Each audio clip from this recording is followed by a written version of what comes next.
वान्या जी, आपके पास आते हुए इस बात से आप भी इत्तेफाक रखेंगी कि जैसे आप सोचते हैं, जैसे आपके विचार होते हैं, वैसे ही आपकी ऊर्जा सराउंड करती है आप सबको और आपके लोगों को भी जो आपके इर्द गिर्द होते हैं। तो ग्रहण में भी वही चीजें लागू होती हैं कि ग्रहण में अगर आपका दिमाग नेगेटिव हो गया, विचार आ गए, तो फिर आप वैसे ही सोचते हैं और ऊर्जा भी वैसे ही संचार करने लगती है। अब मुझे ये बताइए कि इस दौरान कौन कौन सी सावधानियां हम बरत सकते हैं।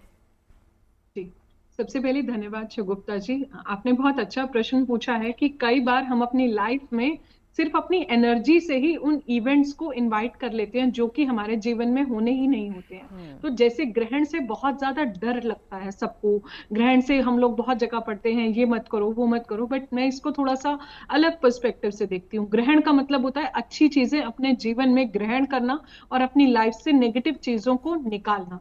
लेकिन हाँ, फिर भी थोड़ी बहुत सावधानियां आपको बरतनी पड़ेंगी। स्पेशली कुछ स्पेसिफिक राशियों पर इसका थोड़ा सा इम्पैक्ट पड़ेगा और कहीं ना कहीं हमारी मेंटल हेल्थ पर इसका थोड़ा सा इम्पैक्ट पड़ता है, क्योंकि हमारी बॉडी में भी जो है 70% जो है वाटर होता है। इस टाइम पर टाइड्स, हाई टाइड्स और लो टाइड्स होती हैं, और कहीं ना कहीं आप ओशियंस में भी देखेंगे तो उसमें सोडियम कंटेंट जो होता है वो बहुत ज्यादा हाई होता है।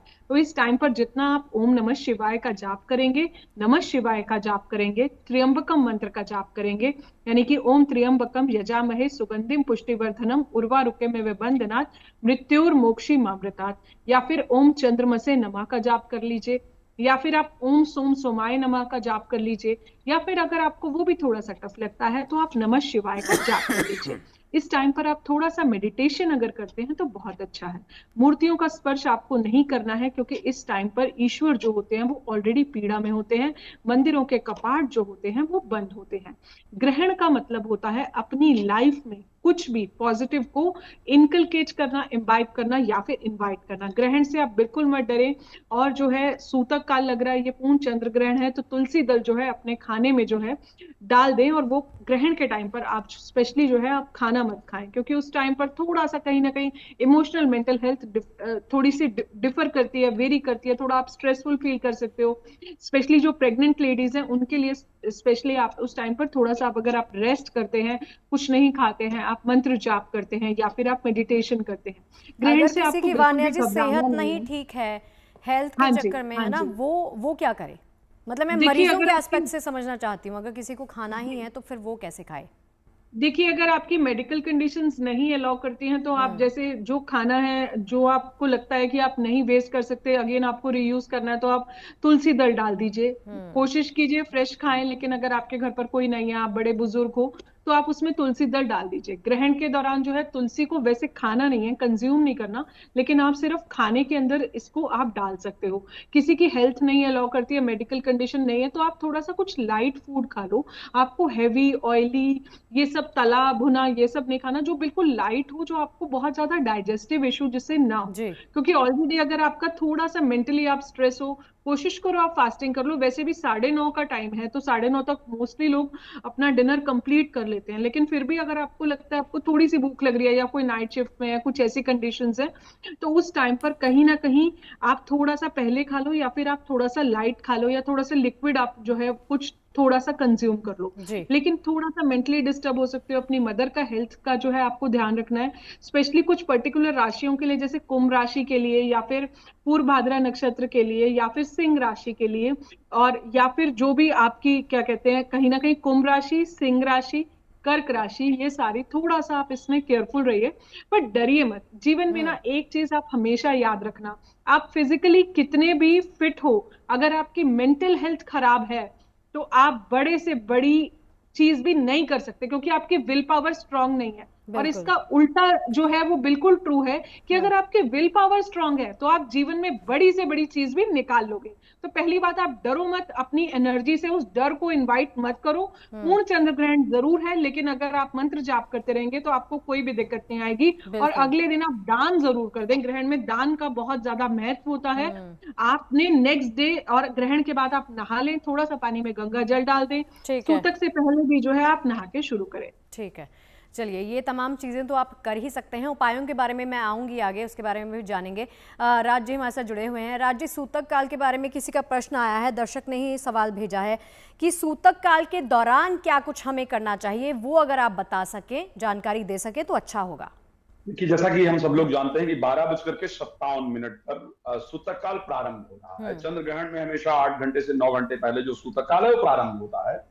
सूतक काल में स्पेशली ध्यान रखना होता है। प्रतीक जी ने कुछ बातें बहुत अच्छी कही थी और मैं उसको पूरी तरीके से उस बात से सहमत हूं कि क्यों कहा जाता है कि चंद्र ग्रहण में आप बाहर नहीं निकले, क्यों कहा जाता है कि चंद्र ग्रहण में आप कुछ काटे नहीं, क्यों कहा जाता है कि आप चंद्र ग्रहण में सोए नहीं।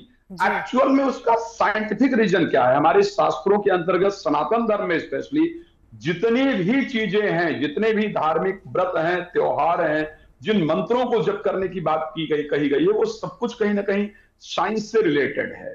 सूतक काल वो समय होता है जिस समय पर जो पृथ्वी है, वो जो सूर्य और चंद्रमा के बीच में उसको आने का समय होता है, वो प्रारंभ हो जाता है।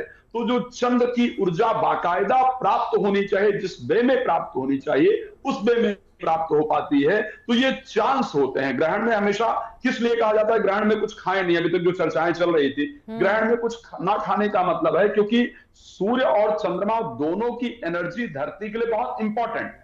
चंद्रमा इवन धरती के सबसे नजदीक प्लैनेट है, तो इसलिए उसकी एनर्जी बहुत इंपॉर्टेंट रहती है। जब उनकी एनर्जी उस वे में नहीं मिलती जिस वे में हमें चाहिए होती है, तो उस समय पर कीटाणु, बैक्टीरिया, वायरस जो है, कीट पतंगे हैं, उनके उत्पन्न होने की ज्यादा चांसेस रहते हैं और उनके कारण जो हम भोजन करें, वो भोजन हमारे लिए स्वास्थ्य को नुकसान कर सकता है। सूतक काल के अंतर्गत जब सूतक प्रारंभ होता है, तो क्योंकि वो चंद्र ग्रहण से पहले का जो धीरे धीरे चंद्रमालिन्य का प्रारंभ है, जो धीरे धीरे पृथ्वी का उस कक्षा में आने का समय है, वो प्रारंभ हो जाता है। अगर आप कंट्रोल कर पाए, वाकई में सूतक काल से ही आपको प्रयास करना चाहिए कि आपको लिक्विड पदार्थ लेना चाहिए। ऐसे भोजन खाने का प्रयास करें जो भोजन इजिली डाइजेस्ट होने वाला हो बॉडी के अंदर। सूतक काल में बाहर निकलने से कोई प्रॉब्लम नहीं है। आप आराम से बाहर जा सकते हैं, आप आराम से अपना काम कर सकते हैं, जो रूटीन की लाइफ है उस लाइफ को फॉलो कर सकते हैं, उसमें और कुछ करने की आवश्यकता नहीं है। लेकिन हाँ, इस समय पर सूतक काल में भी, क्योंकि वो वही समय होता है जब धरती, चंद्रमा और सूर्य के बीच में आया है, धीरे धीरे चंद्र की जितनी एनर्जी हमें चाहिए वो नहीं मिल पा रही है। इस समय पर जितना अपने आप को प्योर रखने का प्रयास करेंगे, कोशिश कीजिए इस समय ओवर थिंकिंग से बचने का प्रयास कीजिए, नेगेटिव सोचने से आप बचने का प्रयास कीजिए, लड़ाई झगड़ा करने से बचने का प्रयास कीजिए।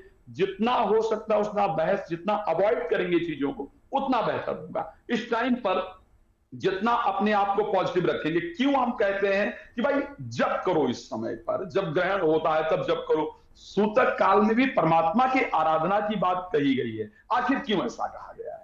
चंद्रमा हमारे मन को कंट्रोल करता है। अभी मैं डिस्कशन सुन रहा था, प्रतीक जी भी कह रहे थे कि हाँ, यस, हमारे शरीर के अंदर 75% पानी का वर्णन किया गया कि बॉडी के अंदर 75% वाटर है, लेकिन ब्रेन के अंदर 75 to 80% वाटर है। तो ऐसे कंडीशन में चंद्रमा, इसीलिए हमारे ज्योतिष में चंद्रमा को मन का कारक कहा गया। चंद्रमा मन को प्रभावित करता है। इस समय पर चंद्रमा की ऊर्जा प्रॉपर आपके मन को नहीं मिल पाती है। आपको स्वयं अपने आप को पुश करके भगवान की आराधना करने में अपने आप को लगाए रखना है, ताकि मन को वो एनर्जी मिलती रहे जो एनर्जी हमें चंद्रमा से प्राप्त होती है। तो सूतक काल पर भी आपको प्रयास करना चाहिए, भगवान का स्मरण करते रहें, ध्यान रखते रहें, उनकी आराधना करते रहें।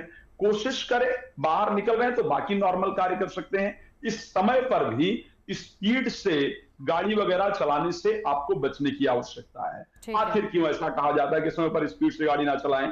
स्लीप हार्मोन्स जब ग्रहण होता है ना, तो ग्रहण के समय चंद्रमा सूर्य की प्रॉपर एनर्जी ना मिल पाने से स्लीप हार्मोन्स जो है वो रिलीज होना प्रारंभ हो जाता है। इसको मेलाटोनिन करके कहा जाता है। वो हार्मोन्स रिलीज होना शुरू हो जाता है, जिससे आपको सुस्ती और नींद आने के ज्यादा चांसेस रहते हैं। तो सूतक काल में भी आपको इस चीज को फॉलो करना चाहिए। ये तमाम चीजें, ठीक है, ये तमाम चीजें जिनको आपको लेकर केयरफुल रहना है, और सावधानियां जो आपने बताई हैं कि ये तमाम चीजें हैं जो आपको फॉलो करनी है। चंद्र ग्रहण के दौरान क्या कुछ नहीं करना है वो तो आपने जान लिया।